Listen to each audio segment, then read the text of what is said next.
Everybody doesn't win. And the sooner you wake up to that biology is ruthless, man, then you get a little fear in you. And when you get a little fear in you, you start listening. Because if you're truly afraid, you listen. Let a little fear come in and drive you and motivate you. We're set up for failure because we think we're going north, but we're going south. That's why 50% of people who get married divorce, 80% of businesses fail.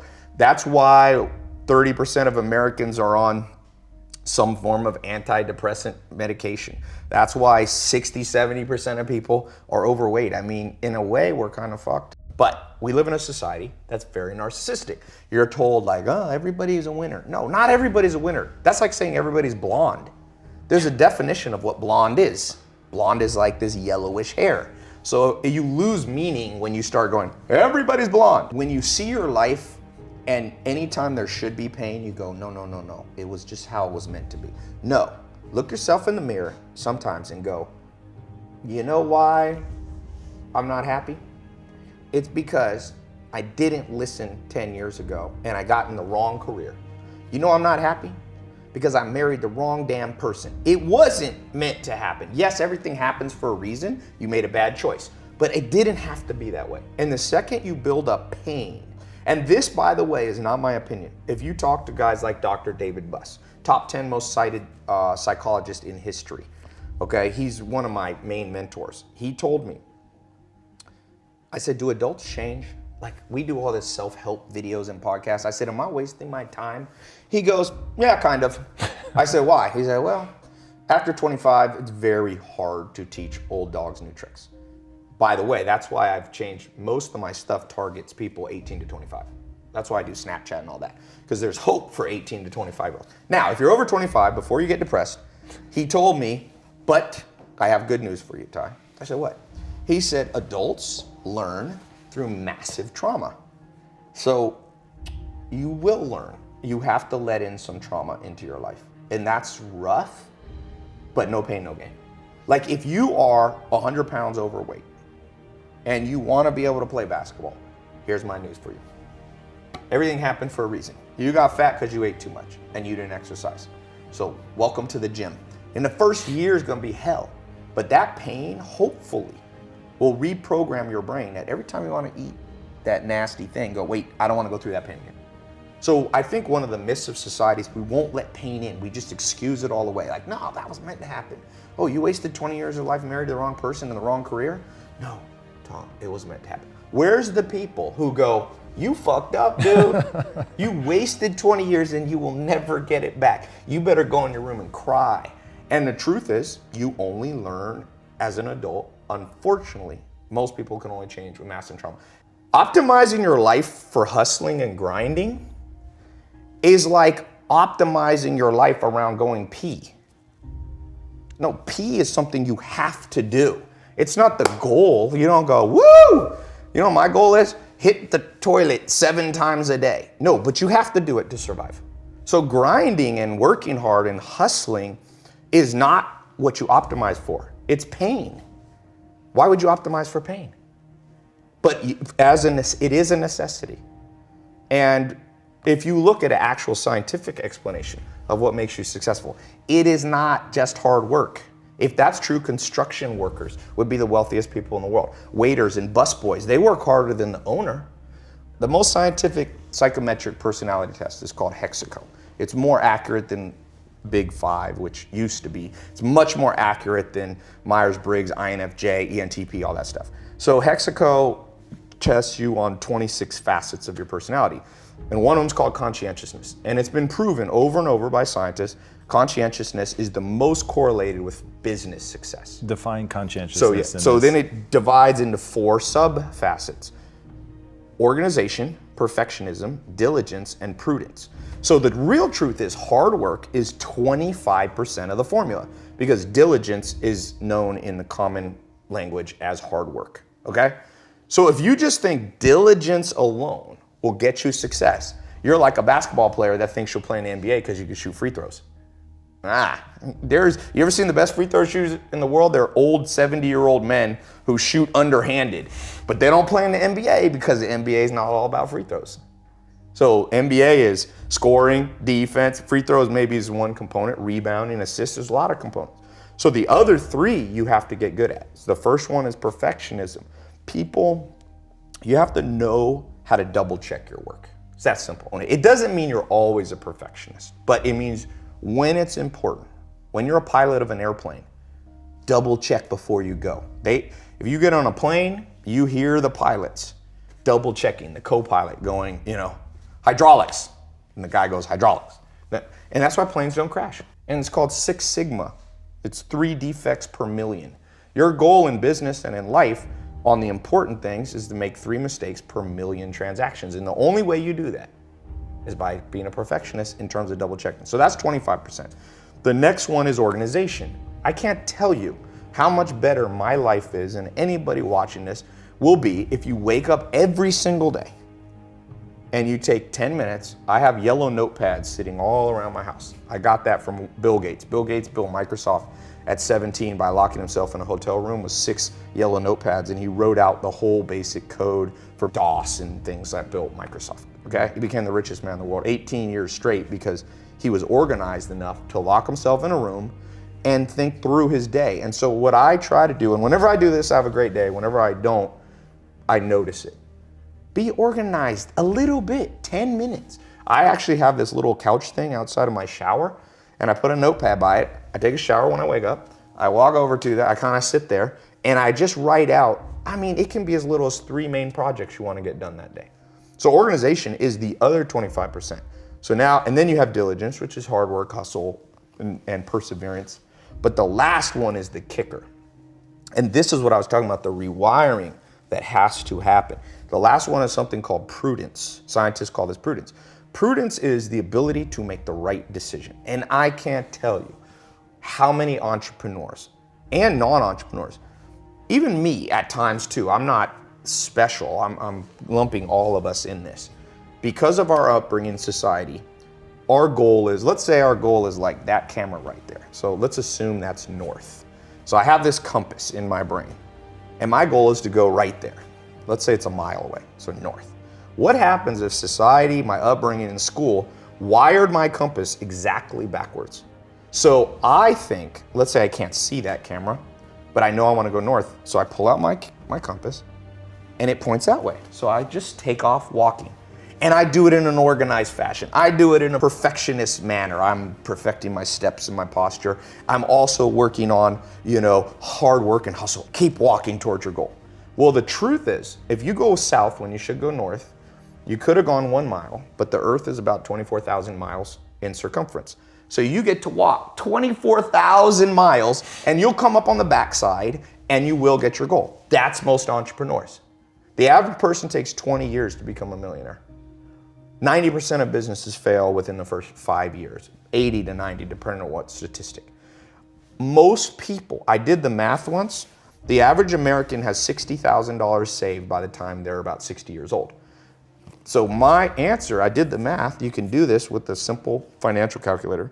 Everybody in America, your parents, everybody you know will be a millionaire if they live to 160.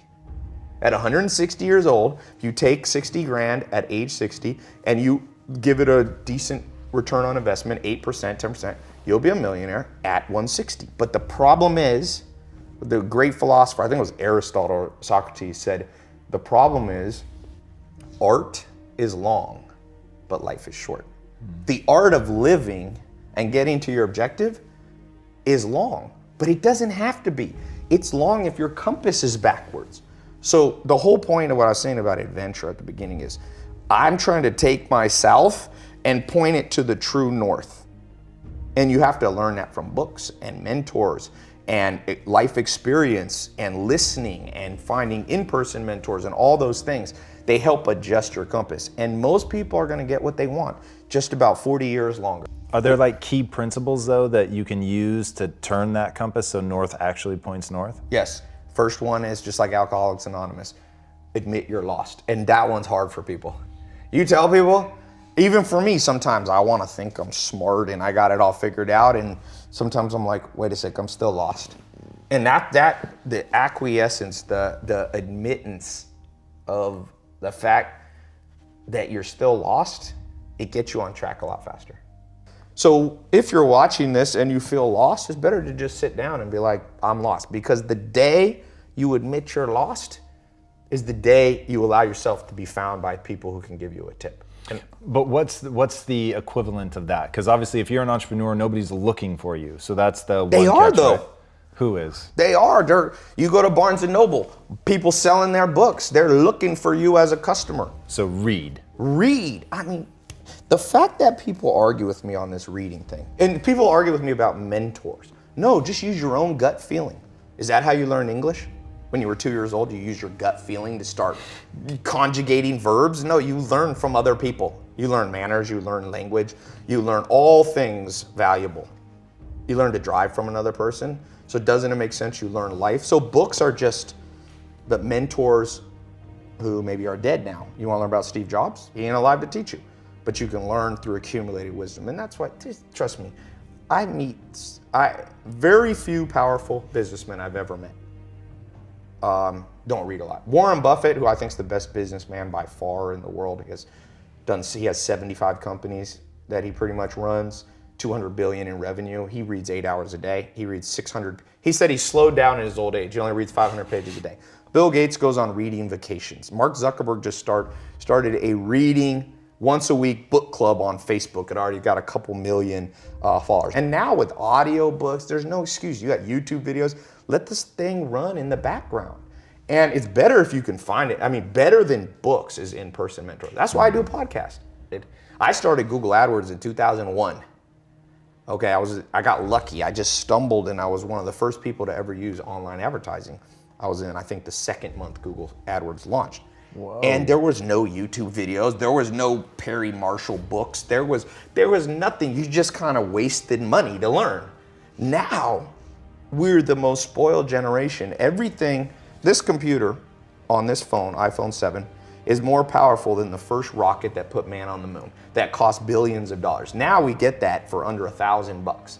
And people are still like, I'm lost. Yes, you're lost. Sit down and then open up Safari and go, how to do Google Ads. And you're gonna come up, let's see what I come up with. AdWords, they have their own tutorial. WordStream, Jumpify, you got some paid stuff. Then you have some free stuff on HubSpot. If you sit in a chair, Charlie Munger calls it assiduity. Put your ass in a chair. Sit there and focus without being, the average American right now, the average person in the world, our attention span has dropped to 5 seconds. The sad news is the average goldfish has 6 seconds. We're now competing with goldfish and the goldfish are winning. So if you don't have assiduity to sit down, read, there is no solution for you. You will always be poor because you'll always be beat by somebody who's willing to sit in the chair. Is there a way for people to build that discipline? Yes, pain. And that's why I'm not a big believer in delusion. You asked me one of the rewiring things we have to do in this world. I'll tell you one. You ever heard this myth? Everything happens for a reason, so just accept it. Well, there's kind of truth to that. If I jump off a building and break my legs, yes, everything happened for a reason. The reason was gravity. Like that's why you break your legs, and physics.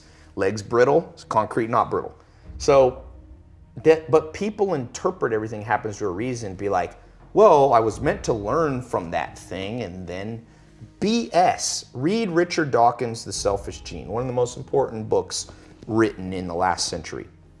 He says, organisms that only learn through trial and error lose to organisms that can learn through other people's trial and error. Is anybody here, we got a little live audience, anybody here ever had to be hit by a car to learn to look both ways? I didn't. I kind of learned from just somebody telling me, big car, 2 tons, velocity, smash, dead. And I now always look both ways. So if your myth is that the only way you're gonna learn is just through massive mistakes and trials and error, you haven't read Richard Dawkins' book. If you believe in evolution, or even you don't, you believe in creationism or whatever, why do we have big brains?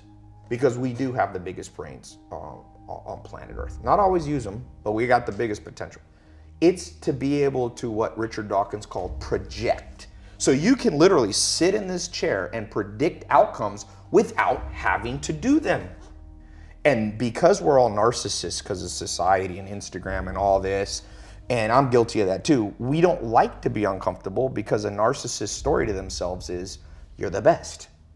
And so your worldview is messed up. That's a wiring issue. Let me put it this way.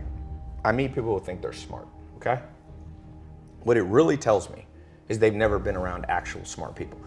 If you're really smart watching this, let's say you have 155 IQ. That's what Bill Gates has, and Albert Einstein were up there. My step-grandfather had 155 IQ. He speaks 14 languages fluently. He can write Chinese. He's a chess master. He can play 3 other chess masters without looking at the board while they look at the board and beat all of them. If you're smart, you can do that. If you're not, I got good news for you. Warren Buffett says you only need about a 125 IQ to be very successful. But it's better to stay in your lane and just go, I'm not that smart, but you can hire 155 IQs. But that's an example of what I'm talking about, of this rewiring. Right. So these practical things will change your life. All right, since you have a concept called never be the bitch of your own mind. Yes. What do you mean by that? Your mind is driven by deep evolutionary drives. So, for example, narcissism is a protection mechanism, right? So your mind wants to tell you you're amazing. It makes you its bitch. You have to override that and go, you know what, I'm not that amazing. So let me go learn from amazing people. Do you have methods for people to do that? Because I think that's so important. So I tell people, don't trust everything that your mind says. Certainly don't buy into all of your emotions. Just because you have an emotion doesn't mean that you have to act in accordance with that. But how do you help people get over that? How do they overcome that? I think humans, for the most part, learn by osmosis. So it's hard to lecture people into success.